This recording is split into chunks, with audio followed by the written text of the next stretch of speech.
counting using smartphone microscopy and its related challenges. Complete blood cell count, it's one of the most widely ordered diagnostic tests today. This is because it gives an overview of the patient's general health status to a doctor. Now, this test involves measuring several parameters such as red blood cell, white blood cell, platelet density, along with other things like hemoglobin, hematocrit, and other differentials. Now, this test is particularly important because it acts as a first step in screening several illness conditions. For example, conditions like anemia, leukemia, dehydration, or even renal cell carcinoma can affect a patient's red blood cell count.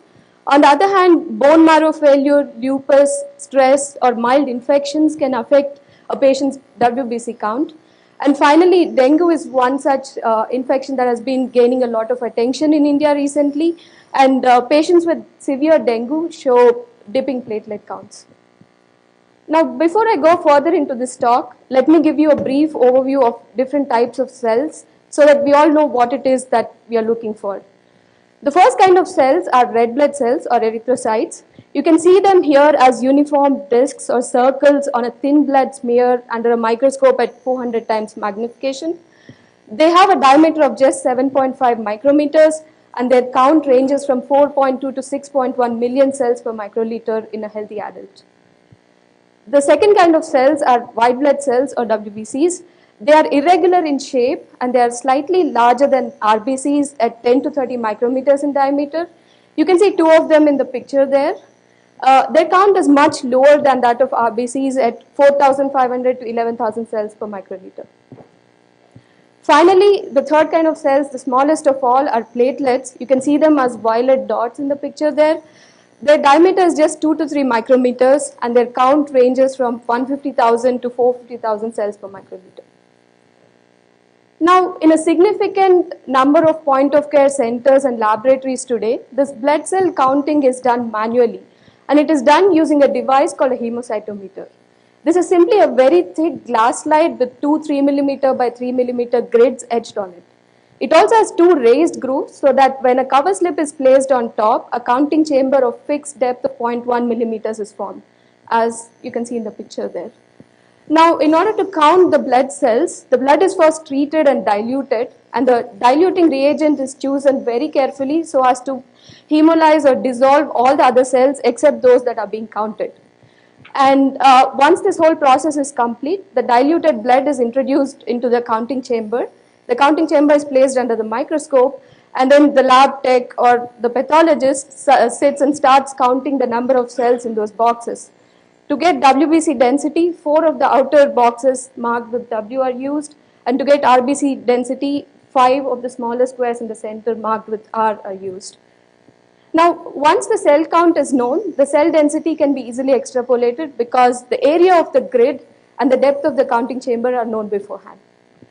Now, the problem with this method is that in many point-of-care centers, there is just one person sitting and doing these tests every day, and it becomes very labor-intensive and hence can be error-prone. On the other hand, there are automated analyzers available today in the market. For example, the flow cytometer and the Coulter counter. But again, these devices are very expensive and not all point-of-care centers can afford them. Therefore, we ask the following question. Can we make it easier for the patient or even someone at the point-of-care center to perform these blood tests?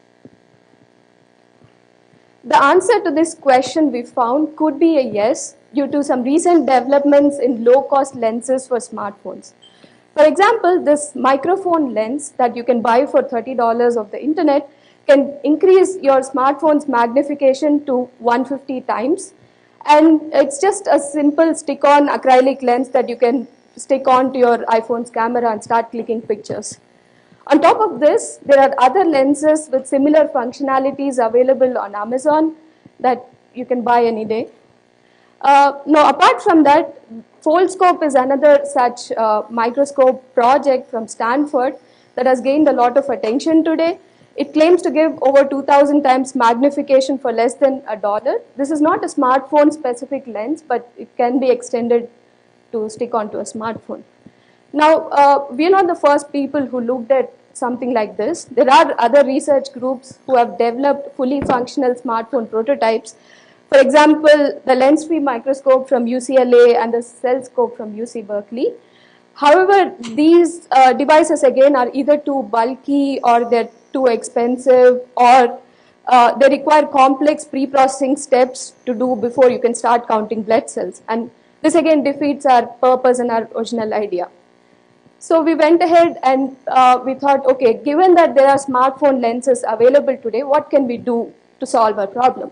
So we came up with this simple pipeline to count the blood cells, wherein the user would first collect blood, prepare the blood, load the diluted blood into a counting chamber, attach the acrylic smartphone lens to a smartphone or a tablet, and then click pictures of the counting chamber using the smartphone. And finally, the smartphone can look at the pictures and generate a blood report which the doctor can review offline. This whole pipeline has 3 stages: sample handling, sample imaging, and image processing.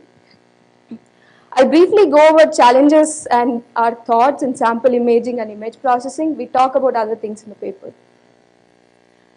One of the main challenges when it comes to using cheap lenses is that they have a significantly lower field of view than a conventional microscope. For example, the acrylic smartphone lens we used in our experiments had about 6 times lower field of view than a cheap student microscope.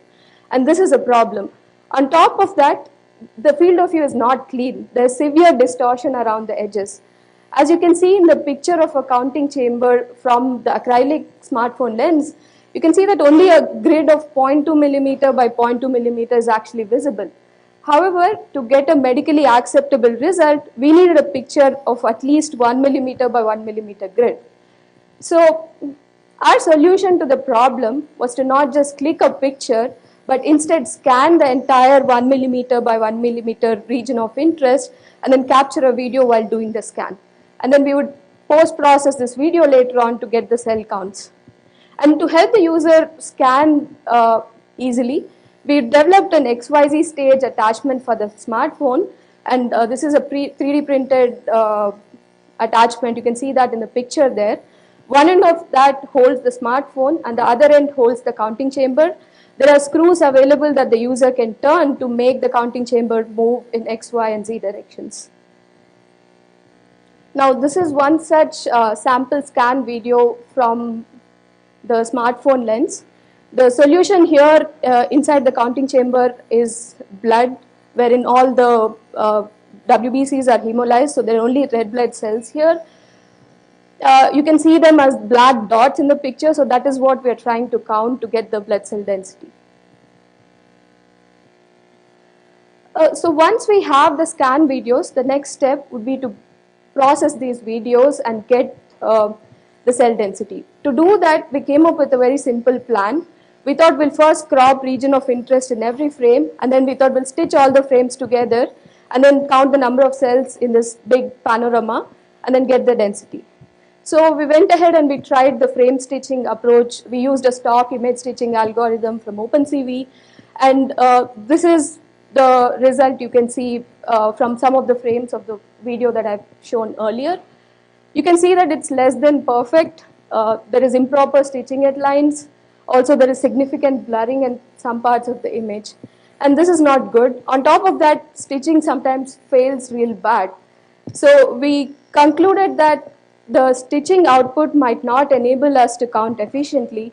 So we had to go ahead and modify our original image processing plan to something else. According to the new plan, we would crop region of interest. We would then count the number of cells in each frame. And once we count the cells, we identify squares in each of the video frames and we track these squares across the video. So now we know where each square in the counting grid is in our video. So in the end, we can just simply consolidate the counts in the squares to get an overall count and hence get the RBC density. So the first step in this plan was to count cells in each frame. So we again went ahead and we tried a very simple approach that has been known to work well with conventional microscope images, and it's based on contour detection. We take the original frame, we convert it into grayscale and perform histogram equalization, and then we threshold the image to look at the cells. And then we finally detect contours on the thresholded image, and the detected contours are cells. However, we found that this approach works reasonably well, but it's still not perfect because it does not distinguish overlapping cells. Also, there were too many parameters that we had to manually fine-tune each time we got a different video. And this was not very robust or scalable, so we went ahead and we tried other approaches. And so the obvious next step would be to go and look at some statistical approaches for cell detection. So the first statistical approach we tried was template matching, wherein the key idea was to look for a certain template in the image. So to generate these templates, we manually cropped about 100 12 by 12 images containing cells, and then we extracted templates such as a mean template, which is simply the mean of all the 100 images. We also looked at eigenvalue and eigencells. These are eigenvectors of the 100 images. We also went ahead and we tried a small experiment where we created an artificial template with a black square and a white circle in the center. We then took these templates and slid them across the image and computed the correlation between the pixels of the template and the pixels of the image. And this is the result that you can see on one of the frames. You can see that there are white dots in that picture. The white dots represent local maxima wherein there are cells present. We then threshold this correlation image and find contours on the correlation image. We also tried other approaches. For example, the Hart cascade, we trained it to detect cells. This picture shows average error of several algorithms we have tried on some of the frames of the video that I've shown earlier. You can see that some of the methods here show promise. For example, the Hart cascade and the artificial template have an error less than 10%, which is really good.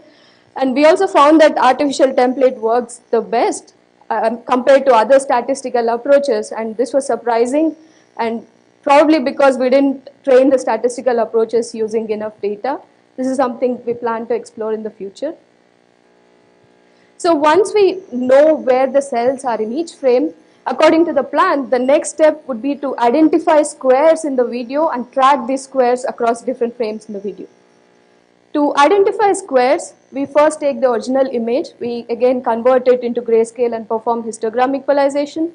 We then invert the image and threshold the image now to look at the grid lines. And these grid lines have a lot of gaps in them. To close these gaps, we morphologically open the image. We then detect lines using Huff-line transform. However, we found that there were a lot of noisy lines detected too.